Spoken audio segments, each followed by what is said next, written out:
நேயர்கள் எல்லாருக்கும் வணக்கம். இந்த வீடியோவில் மிக முக்கியமான கிரகப்பயிற்சியாக இருக்கக்கூடிய சனி பகவானோட பயிற்சி பலன்கள் அப்படிங்கிறது தான் நாம் பார்க்க போகிறோம்.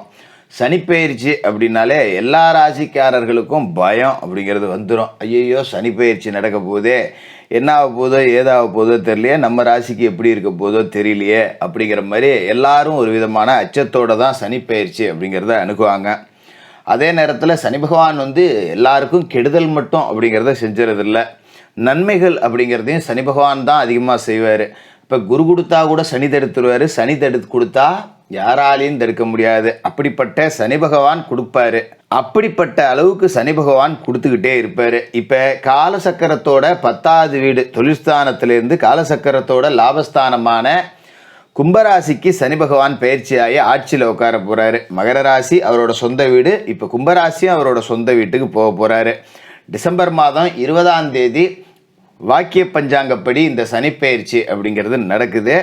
சனி பகவானோட அருள் பரிபூர்ணமாக எல்லாருக்கும் கிடைக்கணும் அப்படின்னு வேண்டிக்கிட்டு, முக்கியமாக 7.5 சனி, அஷ்டம சனி, அர்த்தாஷ்டம சனி இருக்கக்கூடியவர்கள் எல்லாமே இந்த சனி பயிற்சி நாளில் திருநள்ளாறு போய் நலன்குளத்தில் நீராடி சனி பகவானுக்கு எல் தீபம் ஏற்றிட்டு சனி பகவானை வணங்கிட்டு வாங்க. 30 வயதை கடந்தவர்கள் 2ஆம் சுற்று பொங்கு சனியாக இருக்கக்கூடியவர்கள் திருக்கொல்லிக்காடு போய் சனி பகவானை வணங்கிட்டு வாங்க அப்படின்னு சொல்லிக்கிட்டு, சனி பகவானோட அருள் எல்லாருக்கும் பரிபூர்ணமாக கிடைக்கணும் அப்படின்னு நவகிரகங்களையும் வேண்டிக்கிட்டு நாம் வீடியோக்குள்ளே போவோம். கன்னிராசி நேயர்களே, உங்களுக்கு இந்த சனி பகவானோட பயிற்சி எப்படி இருக்குது அப்படின்னு பார்த்தோம்னா, உங்களோட ராசிக்கு 5வது வீட்டுக்கும் 6வது வீட்டுக்கும் அதிபதியான சனி பகவான் இதுவரைக்கும் உங்களோட ராசிக்கு 5வது வீட்டில் இருந்தார். டிசம்பர் 20ஆம் தேதிக்கு மேலே ருணோ ரோக சத்துருஸ்தானத்துக்கு அவர் போக போகிறாரு. அதாவது நோய், கடன், பகை, எதிரி இதையெல்லாம் குறிக்கக்கூடிய இடத்துக்கு சனி பகவான் போக போகிறாரு. இப்போ இதுவரைக்கும் இருந்த 5வது வீடு எப்படி அப்படின்னு பார்த்தோம்னா ஓரளவுக்கு நல்ல அமைப்பு அப்படிங்கிறது தான் கொடுத்தது. மாத கிரகங்களாலையும் பிற கிரகங்களோட பிரச்சனைகளாலையும் சின்ன சின்ன பாதிப்புகள் அப்படிங்கிறது வந்திருந்தாலும் கூட சனி பகவான் பூர்வ புண்ணிய பலன்கள் அப்படிங்கிறத உங்களுக்கு நல்லபடியாகவே கொடுத்துருப்பாரு. இப்போ உங்களோட ராசிக்கு 6வது வீட்டுக்கு அவர் பயிற்சியாகி போக போகிறாரு. அப்படிங்கும்போது முன்னேற்றம் அப்படிங்கிறது உங்களுக்கு கண் முன்னாடி அவர் பயிற்சி ஆகிறதுக்கு ஒரு 7 நாள் முன்னாடியே தெரியும். சரி, வாழ்க்கையில் ஏதோ நல்லது நடக்குது அப்படின்னு ஒரு நேர்மறை சிந்தனை அப்படிங்கிறது நம்மக்கிட்ட வரும். டிசம்பர் 20ஆம் தேதியிலேருந்து தொழில் உத்தியோகத்தில் எதிர்பார்த்த உதவிகள் அப்படிங்கிறது கிடைக்கும். நம்மக்கிட்ட பணம் இல்லை, ஆனால் ஒரு தொழில் பண்ணலாம் அப்படிங்கிற யோசனை இருக்குது, முதலீடு போடுறதுக்கு காசு இல்லை, என்ன பண்ணலாம் அப்படின்னு யோசிச்சுட்டு கிடந்தவங்களுக்கு இப்போ ஒரு வங்கி கடன் கிடைக்கும், அரசு மூலியமாக ஒரு மானியம் கிடைக்கும். இதெல்லாம் முயற்சி செஞ்சிங்கன்னா உடனே கிடைக்கும்.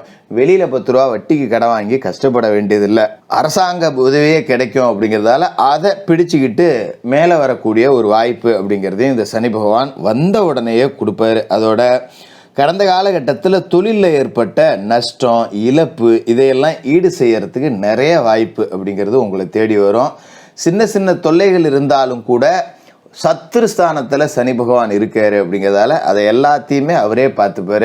நம்மளோட எதிரிகள், நமக்கு துரோகிகள் இருப்பாங்க, சொந்த பந்தத்திலே அவன் எப்படா உழுவான்னு நினச்சிட்டு இருப்பாங்க. நம்ம நல்லா இருந்தோம்னா அவங்களுக்கு கண்ணு பொறுக்காது.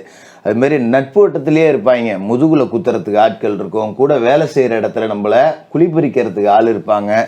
இந்த மாதிரி எதிரிகள், துரோகிகள் அப்படிங்கிறவங்களால கடந்த காலகட்டத்தில் நிறைய இழந்திருப்போம்.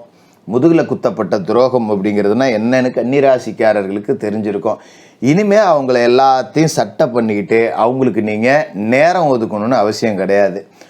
நீங்கள் பாட்டுக்காக அவங்க வேலையை செஞ்சுக்கிட்டு இருக்கலாம். இந்த எதிரி, துரோகி எல்லாத்தையுமே சனி பகவான் பார்த்துக்குவார். உங்களை அழிக்கணும்னு நினச்சவன் பூரா தானாக அழிஞ்சு போகிறத கண்கூடாக நீங்கள் பார்ப்பீங்க. அப்படிங்கிறதால உங்களோட சொந்த வேலையில் கவனம் செலுத்தினா மட்டும் போதும்.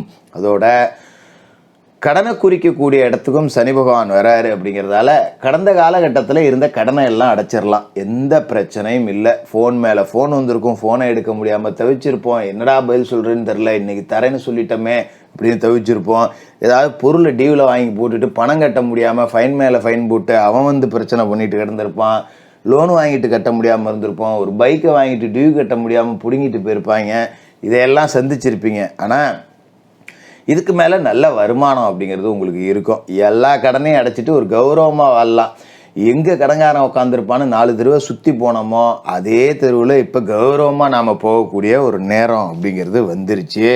அதோட சனி பகவானோட பார்வை அப்படின்னு பார்த்தீங்கன்னா உங்களோட ராசிக்கு 3வது வீட்டில் விழுவுது, 8வது வீட்டில் விழுவுது, 12வது வீட்டில் விழுவுது. இதன் விளைவாக பார்த்தீங்கன்னா சகோதர வர்க்கத்தோட ஒற்றுமை அப்படிங்கிறது பலமாகும். 3ல் சனி பார்வை இருக்குது அப்படிங்கும்போது வழக்குகளும் சாதகமாக முடியும்.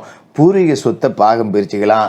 பங்காளி ஏதாவது கேஸ் போட்டு வச்சுருக்கான், சொத்தை விற்க முடியல, பாகம் பிரிக்க முடியல, இப்படி இருந்தவங்க எல்லாத்துக்கும் கூட இதுக்கு மேலே சொத்து விற்று காசு உங்கள் கைக்கு வரும். சொத்தை பாகம் பிரிச்சுக்கலாம். அதேமாரி உத்தியோகம் பார்க்குற இடத்துலையும் சக ஊழியர்களால் உங்களுக்கு நன்மைகள் அப்படிங்கிறது இருக்கும். நம்மளோட திறமையை புரிஞ்சுக்கிட்டு மேலதிகாரிகள் நடந்துக்குவாங்க. 10 ரூபா சம்பளம் கூடுதலாக கிடைக்கும். இந்த வாய்ப்பு எல்லாமே உங்களுக்கு இருக்குது. சனியோட பார்வை அப்படிங்கிறது 8வது வீட்டில் பதியுது. அப்போ லேசாக நமக்கு ஆரோக்கிய தொல்லைகள் அப்படிங்கிறது வரதான் செய்யும். இதை மாற்ற முடியாது. அதுமாரி பங்குதாரர்கள் விரோதத்தால் இதுவரைக்கும் மூடி கிடந்த தொழிலெலாம் திறக்கப்படும். ஏதோ ஒரு கூட்டு தொழில் செஞ்சுருப்பீங்க, கூட்டாளிகளோட ஒருத்தருக்கு ஒருத்தர் பிரச்சனை, ஒன்றும் பிரிச்சிக்காமல் ஒருத்தனும் நடத்த வேணாண்டான்னு இழுத்து பூட்டி வச்சுருந்துருப்போம். அந்த மாதிரி இருக்கையெல்லாம் இப்போ ஏதோ ஒரு ரூபத்தில் பைசல் ஆகிடும். இந்தா நீ காசை வச்சுக்க, நான் தொழிலை வச்சுக்கிறேன், பொருளை நீ எடுத்துக்க அப்படிங்கிற மாதிரி பைசலாகி இதுக்கு மேலே அந்த தொழில் உங்கள் கைக்கு வரக்கூடிய வாய்ப்பு இருக்குது. அதேமாரி வங்கி கடன் பைசல் செய்யறதுக்கும் வழி அப்படிங்கிறது பிறக்கும். அதேமாரி வெளிநாடு போகணும்னு முயற்சி செஞ்சு போக முடியாதவர்கள் எல்லாத்துக்கும் இப்போ பயண நேரம் அப்படிங்கிறது வந்துருச்சு. தாராளமாக பயணம் போகலாம். போகிற இடத்துல நல்ல தங்கும் வசதியோட, நல்ல சம்பளத்தோட, நல்ல உத்தியோகம் கிடைக்கும். நம்பி போகலாம், எந்த பாதிப்பும் கிடையாது. அதோட சனி பார்வைங்கிறது 12ல் விழுவுது அப்படிங்கிறதால நிறைய பயணம் இருக்கும். திடீர்னு தொழில் ரீதியாக பயணம், உத்தியோக ரீதியாக பயணம் அப்படிங்கிறதெல்லாம் இருக்கும். ஆனால் இந்த பயணங்கள் எல்லாமே பலன் கொடுக்கறதா இருக்கும். அப்படிங்கிறதால நம்ம கொஞ்சம் உடம்புக்கு அலுப்பு, என்னடா எல்லா இடத்துக்கும் நம்மளே அனுப்புகிறாங்க அப்படின்னு கொஞ்சம் அசட்டை செய்ய வேண்டியதில்லை. தொடர்ந்து கொஞ்சம் கஷ்டப்பட்டோம் அப்படின்னா சனி பகவான் வாரி கொடுத்துருவார். பயணங்கள் பலன் கொடுக்கக்கூடிய விதத்தில் இருக்கும்.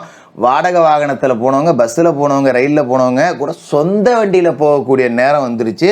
வாகன யோகம் திருப்திகரமாக இருக்கும். நான் அடித்து சொல்கிறேன், இந்த 2.5 வருடத்துக்குள்ளே கன்னிராசிக்காரர்கள் எல்லாருமே வாகனம் வாங்கலாம். அதுக்காக எல்லாரும் கார் வாங்கலாம்னு நான் சொல்லலை.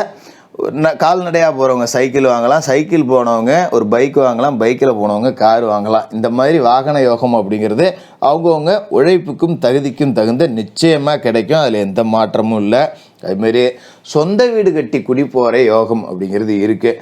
கொஞ்சம் கடுமையாக உழைச்சோம் அப்படின்னா சனி பகவான் அதுக்குண்டான வாய்ப்புகளை கொடுத்துருவார். அப்போ நம்ம உழைப்பை மட்டும் செலுத்திக்கிட்டே இருந்தோம்னா எந்த தடை, தாமதம், குறுக்கீடு எதுவுமே இல்லாமல் சொந்த வீடு கட்டி குடி போகக்கூடிய பாக்கியத்தையும் சனி பகவான் கொடுத்துருவார்.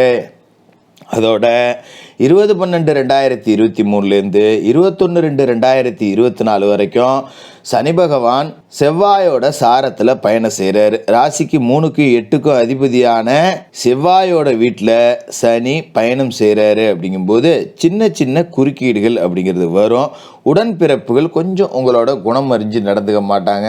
அதை கொஞ்சம் நாம் விட்டு கொடுத்து போகிறது அப்படிங்கிறது தான் நல்லது. அதுமாரி இந்த காலகட்டத்தில் குரு பகவானோட பயிற்சி அப்படிங்கிறதும் நடக்க போகுது. இது வரைக்கும் உங்களோட ராசிக்கு அஷ்டம குருவாக இருந்த குரு பகவான் ஏப்ரல் மாதத்தில் உங்களோட ராசிக்கு 9வது வீட்டில் வரப்போகிறாரு. ஓடுனவனுக்கு 9ல் குரு அப்படிம்பாங்க இல்லையா? அப்போ வாகன யோகம் அப்படிங்கிறது நிச்சயமாக இருக்குங்கிறது தான் குரு பார்வையும் காட்டுது. தந்தை வழி உறவுகளால் ஆதாயம் உண்டு. தந்தையோட சொத்துக்கள் கைக்கு வரும். பாக்கியஸ்தானம் குருவோட பலமடையுது. அப்படிங்கிறதால கலைத்துறை, திரைத்துறையில் இருக்கக்கூடியவர்கள் எல்லாமே ஜொலிக்க போகிறீங்க. அதோட குருவோட பார்வை ஏப்ரல் மாதத்துக்கு பிறகு உங்களோட ராசியிலேயே பதிய போகுது. அப்போ குரு ஒரு பக்கம் கொடுக்க போகிறாரு, சனி ஒரு பக்கம் கொடுக்க போகிறாரு. 2 பேரும் சேர்ந்து 2 ராஜ கிரகங்களுமே நன்மை செய்யக்கூடிய இடத்துல இருக்குது. அப்படிங்கிறதால 2024 முழுக்கவே இந்த சனி பெயர்ச்சியால் நீங்கள் கொடிகட்டி பறக்க போகிற ஒரு வருடமாக தான் இருக்க போகுது. மிக அற்புதமான பலன்கள் எல்லாமே உங்களுக்கு அடுத்தடுத்து காத்துக்கிட்டு இருக்கு. தினமும் குளிச்சு முழிவிட்டு விநாயகப் பெருமான் வழிபாடு செய்யுங்க. மாற்றுத்திறனாளிகளுக்கு, ஏழை மாணவர்களுக்கு உங்களால் முடிஞ்ச போதெல்லாம் முடிஞ்ச உதவிகள் எல்லாமே செஞ்சுட்டு வாங்க. இந்த சனி பயிற்சி உங்களை ஒரு விவிஐபி அந்தஸ்தில் உட்கார வைக்கக்கூடிய பயிற்சியாக இருக்கும். கன்னி ராசிக்காரர்களுக்கு வாழ்த்துக்கள்.